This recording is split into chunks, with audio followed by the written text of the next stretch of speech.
Hello friends. आज का topic आज का टॉपिक है कि पेरेंट्स को फोर्स नहीं करना चाहिए बच्चों को अब्रॉड बाहर जाने जाने के लिए और वहाँ से कोई पोस्ट ग्रेजुएट या ग्रेजुएट प्रोग्राम करने के लिए। ये एक ऐसा एरिया है जो वेल रिसर्च्ड होना चाहिए कि आपने रिसर्च अच्छे से की है इससे पहले कि आप बहुत बड़ा अमाउंट, बहुत बड़ा पैसा आप किसी जगह लगाएं और उसका आउटपुट ना आए। और समटाइम तो ऐसा भी होता है कि आउटपुट आने की बजाय कुछ ऐसा हो जाता है कि लगता है यार हमने बाहर भेजा ही क्यों, इससे अच्छा तो वो यहीं था। और कभी कभी बच्चे बहुत बड़ा कदम उठा लेते हैं और ऐसा हो रहा है। मोस्टली तो मैंने जो ज़्यादा न्यूज़ सुनी है वो कनाडा की सुनी है। तो कनाडा से याद मुझे आया, उस वहीं से मुझे इंस्पिरेशन मिली कि एक बच्ची का फ़ोन आया था। शायद वो ग्रेजुएशन कर रही थी वहाँ से। तो उसने जो मुझे बताया वहाँ से मुझे ये इंस्पिरेशन मिली कि मैं एक वीडियो बनाऊँ और शायद कुछ और लोगों की हेल्प हो जाए। तो उसने मुझे बताया कि she was happy there and उसके पेरेंट्स ने उसको यहाँ भेजा एंड अब बस भेज दिया कैसे भी करके वीज़ा लगवा के। लेकिन आगे की बहुत सारी चीज़ों के बारे में सोचा नहीं। अब उसका केस डिस्कस करने से पहले मैं ये बताना चाहूँ कि बहुत सारे ऐसे लोग हैं जो यहाँ से बाहर जाना चाहते हैं फॉर डिफरेंट डिफरेंट रीजंस, और बहुत सारे ऐसे हैं जो यहीं खुश हैं। इनफैक्ट उनके पास ऑप्शन भी है तो भी नहीं जाना चाहते। उनके अपने रीजंस हैं, उनके कुछ भी रीज़न हो सकते हैं और दोनों अपनी जगह ठीक हैं। सब उठ के वहाँ पे भी चले जाएंगे वो भी गलत है, और सब यहाँ रहेंगे वो भी ठीक नहीं है। बाहर निकलना चाहिए, एक्सप्लोर करना चाहिए, माइग्रेशन होना चाहिए। और माइग्रेशन एक प्रोसेस है वर्ल्ड की, लेकिन वो किस परसेंटेज में होना चाहिए, कितना होना चाहिए, उसके रीजंस और उसके रिpercussion के एक्शन का रिएक्शन क्या होगा। मतलब अगर हम ये स्टेप लेंगे तो ये कठिनाई आएंगी या ये अच्छाई है या ये बेनिफिट्स होंगे। तो एक एंटिसिपेट करना चाहिए कि आगे आके होने क्या वाला है, वो क्या होने वाला है। उसके लिए मैं ये वीडियोस बनाता हूँ, कुछ तो हेल्प होगी। ठीक है। अब जो उस बच्ची का मैंने सुना और जो उस लड़की ने मुझे बताया और मैंने और भी लोगों से सुना, तो एक एक एक 4-5 पॉइंट निकल के आए पेरेंट्स के रीज़न जो समझ में आए मेरे को। तो उनका रीज़न क्या होता है, पहला कि बेटर जॉब मिलेगी। इंडिया में बहुत मारा मारी है, एक जॉब पे हज़ारों लोग आ जाते हैं। बेटर जॉब मिलेगी वहाँ पर, तो वहाँ से करेगी तो पक्का 100% जॉब लगेगी। तो ये दिमाग में होता है, बट ऐसा हर केस में नहीं होता। क्यों? जैसे इंडिया में A grade, B grade, C grade college होते हैं, वैसे वहाँ भी होते हैं। टॉप यूनिवर्सिटीज़ होती हैं, मिड लेवल होती हैं, फिर जो नीचे भी होती हैं। कुछ तो ऐसी होती हैं जिनमें एडमिशन खाली पड़े रहते हैं। इसलिए वो इतना प्रोग्राम प्रमोट करते हैं बाहर के स्टूडेंट को, क्योंकि वहाँ पे लोग आएंगे, एक अमाउंट लेके आएंगे, फिर वो यहाँ पे रहेंगे, खर्चा करेंगे। वो बच्चा 2 साल वहाँ रहेगा भी, फिर वहीं पे खर्चा भी करेगा, कुछ इंडिया से ले आएगा, कुछ वहाँ से कमाएगा। तो जो बेटर जॉब का एक परसेप्शन है वो 100% ट्रू नहीं है। 80% ट्रू होता है, वो ठीक है, एक एग्जाम्पल है लमशम। 80-90% हाँ, लेकिन ऐसा नहीं है। दूसरा, उनके दिमाग में होता है कि यार आसपास तो सब लोग यही कर रहे हैं और उसी की बातें होती हैं। तो उनको, क्योंकि कोई करियर काउंसलिंग नहीं है, रिसर्च नहीं की, इधर उधर लोगों से बात नहीं की, तो जो भी अपने आस पड़ोस से सुनने में आता है, जो भी अपने रिलेटिव से सुनने में आता है, तो उससे वो इन्फ्लुएंस हो जाते हैं। अगर कहीं कोई जगह है जहाँ से बहुत सारे लोग एक साथ बाहर जा रहे हैं, आसपास वही माहौल बना हुआ है, हर तरफ लोग उसी बारे में बात कर रहे हैं, तो पेरेंट्स को वही ठीक लगने लगता है कि सारे लोग तो गलत नहीं कर रहे होंगे ना। तो जब सब इतने लोग जा रहे हैं, सब लोग ठीक कर रहे हैं, तो मैं भी वही करूँगा। करिए, लेकिन रिसर्च करिए, थोड़ा सा ढूंढिए, थोड़ा पता करिए, थोड़ा रिसर्च करिए। तो जो आसपास का माहौल होता है वो उन पेरेंट्स को इन्फ्लुएंस करता है। ये तो होता है वो माहौल या फिर वो इन्फॉर्मेशन आपके पास चल के आई है। दूसरा होता है आपने कितनी ढूंढी है, आपने कितना रिसर्च किया है, आपने कितने लोगों को फ़ोन घुमाया है, कितने ऐसे लोगों को पकड़ा है जो आपके सर्कल में है और वो सही बात बताएंगे। तो ये 2 रीज़न हो गए। अब तीसरा रीज़न जो उनके दिमाग में होता है कि शादी अच्छी हो जाएगी। अब वो लड़का हो चाहे लड़की हो, लड़के को भेज देंगे या लड़की को, दोनों के केस में इसकी शादी अच्छी होगी, एक स्टेटस बन जाएगा कि भाई वहाँ से की है। और जितने दिन वो वहाँ रहेगा, यहाँ पे तो सबको बोलेंगे, बताएंगे कि देखो बेटा मेरा वहाँ से पढ़ाई कर रहा है या वहाँ पर है, ये कर रहा है, वो कर रहा है। उसके बाद भी जब वो आ जाएगा या नहीं आएगा तो ये एक दिमाग में रहता है शादी का जो एंगल है, ठीक है। इस वजह से पेरेंट्स ये ऐसा डिसीजन लेते हैं। चौथा, एक रिस्पेक्ट एक अमंग रिलेटिव। सबसे ज़्यादा तो ये मैंने देखा है कि आपस में ही कंपटीशन है रिलेटिव्स में। चाचा के लड़के ने इससे किया तो ताऊ के लड़कों ने क्या किया, उसने क्या किया तो हमने क्या किया। हम कहीं पीछे ना रह जाए।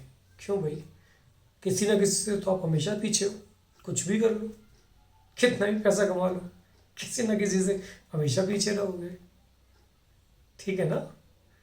until unless you are richest of the world, richest person of the world, वो भी हमेशा नंबर वन नहीं रहता, वो भी नीचे आते हैं, फिर ऊपर जाते हैं, फिर नीचे आते हैं।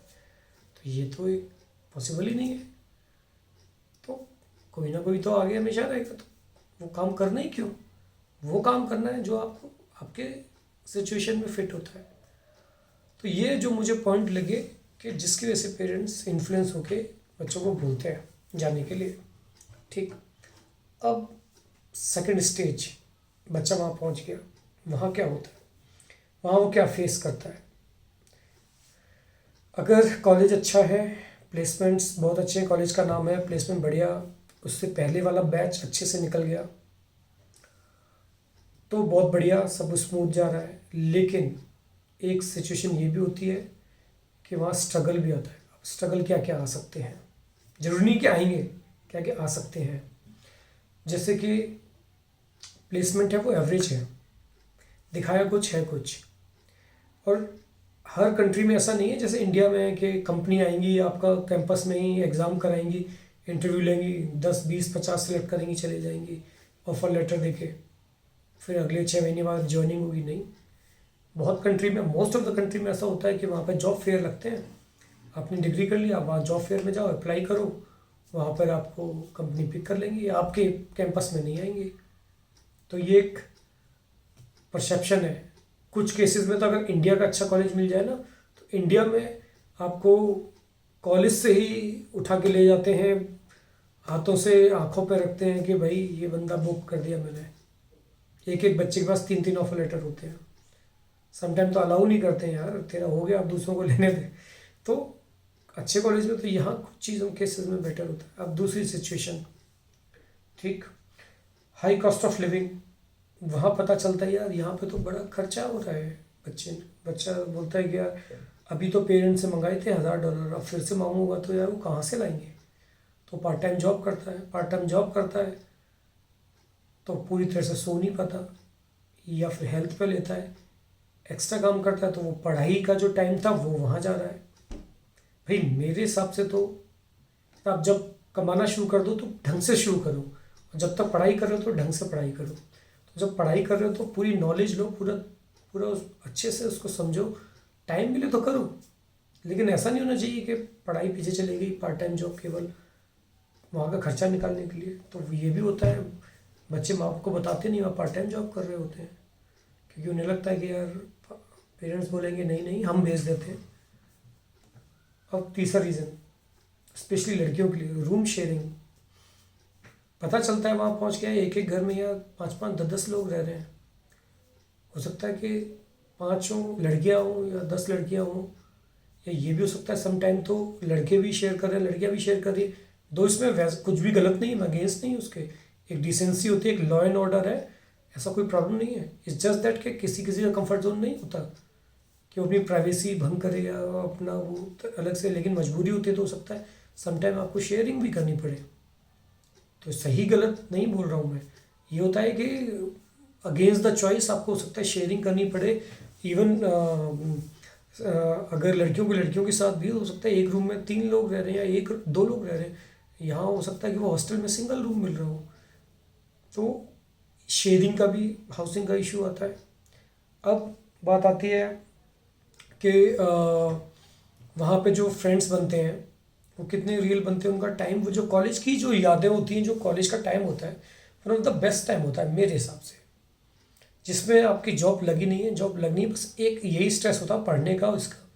बाकी आप दोस्त बनाते हो, घूमते हो और एक्सप्लोर करते हो, नॉलेज गेन करते हो, इतना कुछ करते हो कॉलेज में। आई थिंक बेस्ट डेज होते हैं।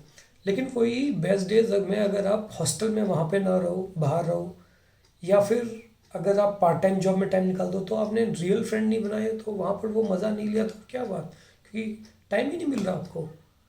बच्चे को टाइम ही नहीं है, वीकेंड पे वो आराम करना चाहेगा या थोड़ा बहुत पढ़ाई करना चाहेगा, पार्ट टाइम जॉब कर रहा है, वहाँ जा रहा है।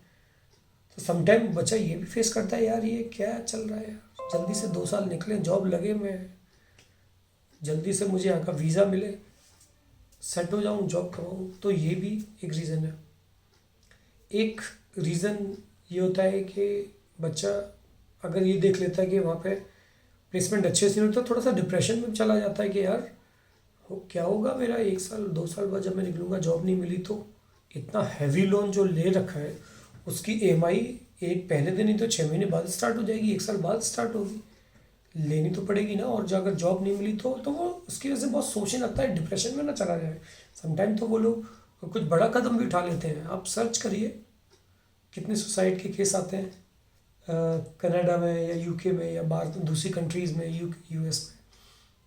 मैं कहता हूँ महीने का एक ही आता हो इंडियन स्टूडेंट्स का, लेकिन आता तो है अलग अलग कंट्री में, किसी में ज़्यादा किसी में कम, बट आता है।